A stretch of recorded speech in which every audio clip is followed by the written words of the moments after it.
பிரபல தொலைக்காட்சி நிறுவனத்தினால் big pass என்ற நிகழ்ச்சி ரொம்பவே சக்சஸ்ஃபுல்லா கிட்டத்தட்ட 1.5 மாதங்களை தாண்டி ஓடிக்கொண்டிருக்கு. ஆனா இதுக்கப்புறமா அந்த பிக் பாஸ் நிகழ்ச்சி நிறைவடைவதற்கு கிட்டத்தட்ட 8 வாரங்கள் இருக்கு. ஆனா கண்டெஸ்டன்ட் என்னவோ 8 பேர் தாங்க இருக்காங்க. கண்டிப்பா வந்துட்டு பிக் பாஸ் நிகழ்ச்சிக்குள்ள இதுக்கப்புறமா கண்டெஸ்டன்ட் தேவைப்படுறாங்க. அதனால பிக் பாஸ் நிகழ்ச்சியில அடுத்த வாரத்திற்கு, அதாவது வரும் ஞாயிற்றுக்கிழமைக்கு பிறகு ஒரு புது கண்டெஸ்டன்ட் உள்ள வர போறாங்க அப்படின்னு ஓப்பனா பேசிட்டு இருக்காங்க. அது மட்டும் இல்ல, வைகாட் என்ட்ரி அப்படின்றது பல பேர் வாயில அடிபட்டு வந்துட்டு இருக்கு. சொல் கண்டிப்பா வந்துட்டு பிக் பாஸ்ல இன்னும் நிறைய பேர் உள்ள வர போறாங்க அப்படின்றதுல எந்த ஒரு டவுட்டுமே கிடையாது.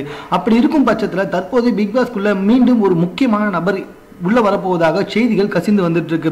இந்த செய்தி வந்துட்டு பிக் பாஸ் ஊட்டிக்குள்ள வேலை செய்யறவங்களே வந்துட்டு லீக் பண்ணி வந்துட்டு இருக்கதா ஒரு செய்தி. மேலும் ஃபேஸ்புக்லயும் இது குறித்து பல செய்திகள் வெளிவந்துகிட்டே இருக்குங்க.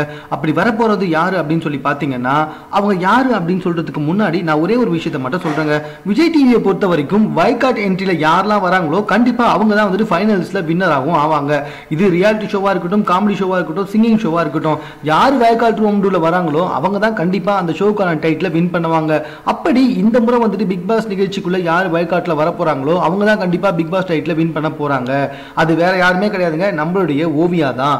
ஓவியா தான் கண்டிப்பா வைகாட் மூலமாக பிக் பாஸ் நிகழ்ச்சிக்குள்ள ரீஎன்ட்ரி கொடுக்க போறாங்களாம். ஏன்னா ஓவியா இல்லாம கடந்த 2 நாளாவே வந்துட்டு நம்மளுடைய பிக் பாஸ் நிகழ்ச்சியோட டிஆர்பி வெகுவாக குறைஞ்சிருக்கிறத நம்ம எல்லாருமே ஈஸியா பார்க்க முடியும். இது எப்படி சொல்றோம் அப்படின்னு சொல்லி பாத்தீங்கன்னா, வழக்கமா வந்துட்டு பிக் பாஸ் நிகழ்ச்சியோட ப்ரோமோ வந்துட்டு வெளியிட்ட உடனே கிட்டத்தட்ட 1 மணி நேரத்துக்குள்ள குறைஞ்சது அதை 3 லட்சம் பேராவது பார்த்திருப்பாங்க. ஆனா இன்னைக்கு பாத்தீங்கன்னு வச்சுக்கோங்களேன், 1 மணி நேரத்துக்கு வெறும் 15,000 பேர் தான் பார்த்திருந்தாங்க. இதுவே வந்துட்டு நம்மளுடைய விஜய் டிவியின் ப்ரோமோ பார்வை குறைஞ்சிருக்கு அப்படின்றத தெல்ல தெளிவா காட்டுது.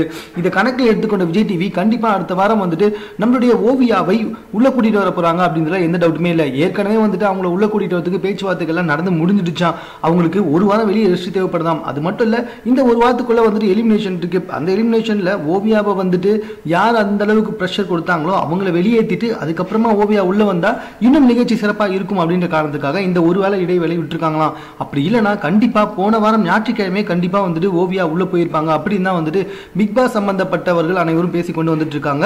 இது எந்த அளவுக்கு உண்மை அப்படின்றது அடுத்த வாரம் ஞாயிற்றுக்கிழமை வரைக்கும் நம்ம பொறுத்து தான் மட்டும் தாங்க தெரியும். மேலும் இது போன்ற செய்திகளை உடனுக்குடன் தெரிந்து கொள்வதற்கு எங்களோட சேனலை சப்ஸ்கிரைப் பண்ணுங்க. இந்த வீடியோ பிடிச்சிருந்தா லைக் பண்ணுங்க. உங்க கமெண்ட் எதுவும் வந்தாலும் ஓகே, எங்க கூட ஷேர் பண்ணிக்கோ.